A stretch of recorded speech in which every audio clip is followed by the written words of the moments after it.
Hey everyone, I hope you're all doing well, and to my American viewers, happy Thanksgiving. I hope you had a wonderful time with your family, and I hope you found some really great deals during your Black Friday shopping if you participated in any of that. Today I want to do a book review on the second book in the Throne of Glass series. This is called Crown of Midnight, and I want to let you guys know that I read this book a couple weeks ago. I haven't done a video because I'm just kind of plowing through the rest of the series. I don't want to stop, and I'm in the fourth one right now.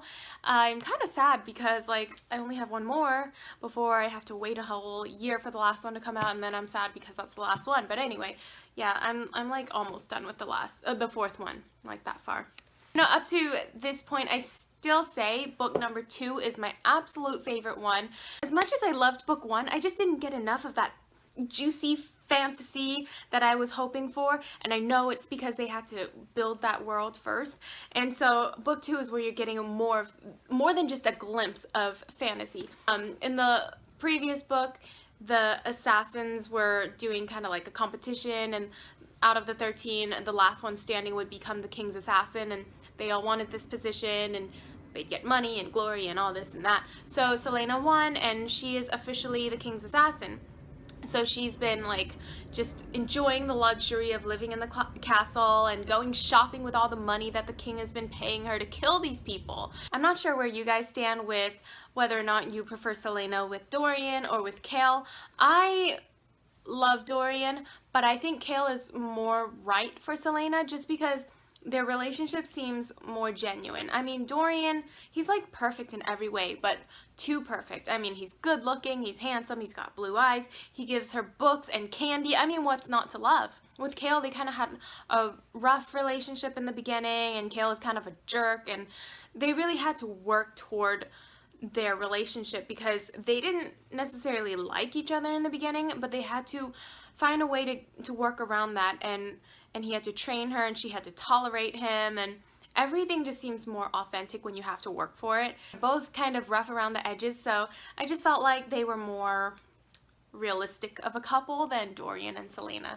Also because Dorian has this huge responsibility of being the crown prince, and what's gonna happen with whatever his father is trying to do. I mean, his father has some crazy secret agenda, and he definitely has plans for his son, and we don't know what it is at this point, but whatever his plans will be, it probably does not involve Celaena being with him. I'm kind of jumping around a lot, but the story jumps around a lot, and it's just so exciting, and I want to get to everything. Okay, so I figured Celaena was not actually killing these people that the king has assigned her to go assassinate. But when she kind of explained to Nehemia and Chaol how she'd been basically letting these people go, I was just thinking, you sly devil, you. So, I mean, to take bodies that were sick and dead already, and taking, I guess, jewelry and possessions from the victims that she was supposed to kill, and then putting it on the dead bodies, I mean, that was just clever. When I found this out in the story, though, I was sweating bullets for Celaena. You cannot possibly get away with this because the king just kind of knows everything. I mean, he's the king. And as Chaol says, he has spies everywhere. Even though they owe her their lives, sort of, because she let them go, I wouldn't trust anyone to not talk if they were tortured enough. So the fact that she was telling these people, you better sort out your life and get out of here by a certain time, I still figured somehow someone was going to say something, and Celaena is going to be in a world of trouble. So throughout the book, I'm just anticipating and worrying and stressing about the moment when she's going to get caught by the king, and someone's going to show up at his doorstep hey, I'm not dead, but it doesn't happen. So I'm glad that it doesn't happen. There were some moments, though, that just kind of struck me as odd. It just seemed out of place. Nehemia's death just seems so anticlimactic that, she's supposed to be this really strong character that gave hope to a lot of people, and with her death, it kind of takes away any hope from the rebels to I guess reclaim their land and their freedom. But I didn't really feel a whole lot of development with Nehemia. Even from the first book to the second, her character just didn't really have an impact on me as a reader. I didn't really like her. I mean, I didn't dislike her. There was nothing to dislike, but she just didn't stand out to me, and I didn't grow to love her character like Dorian, Kale, and Selena. And, you know, if something happened to her, I didn't feel it. So, especially when Selena, like, rushed back to her room and found her body completely destroyed and dead, I almost couldn't believe it. I kind of just like, I felt like I glossed over it. I had to go back and reread that section and like, oh gosh, she's really dead.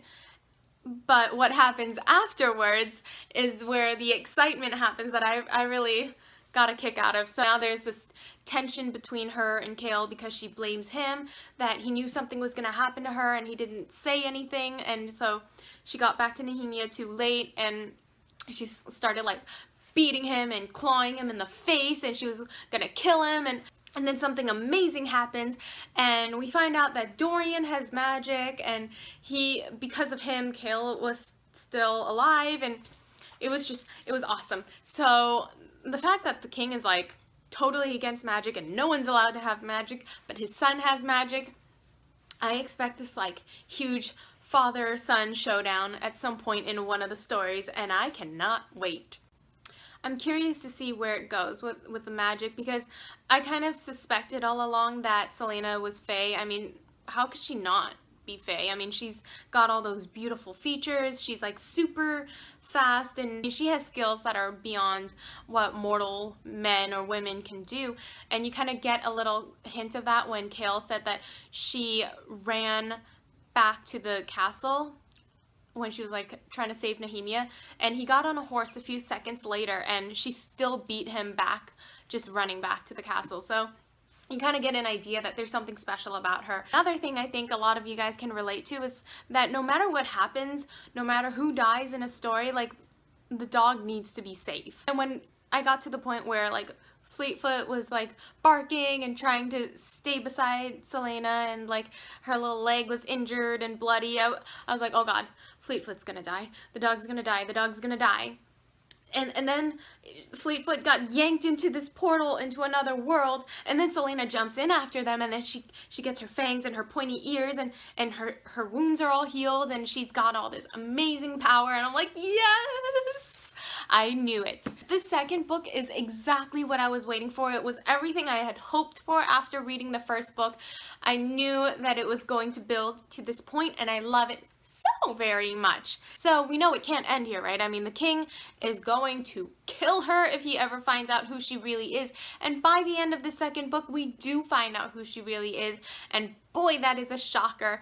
And so Kale kind of makes a deal with his father, and Selena is sent off to Wendlin, where she'll be with other Fae people, and it was basically for her own safety. I was not expecting to enjoy the second book this much. A lot of times in a series, the first book is like super strong, and then the second book kind of like wavers a little, and then like toward the last few books, it gets a lot stronger and more exciting, and I don't know, I just did not expect to like it this much. So I give this one a 5 out of 5 stars, and if you have not read it, you need to read it. Do yourself a favor. Get this book, read it. We'll be back with a review for the third book sometime soon in the near future, and thank you guys for watching. I will talk to you soon. Bye!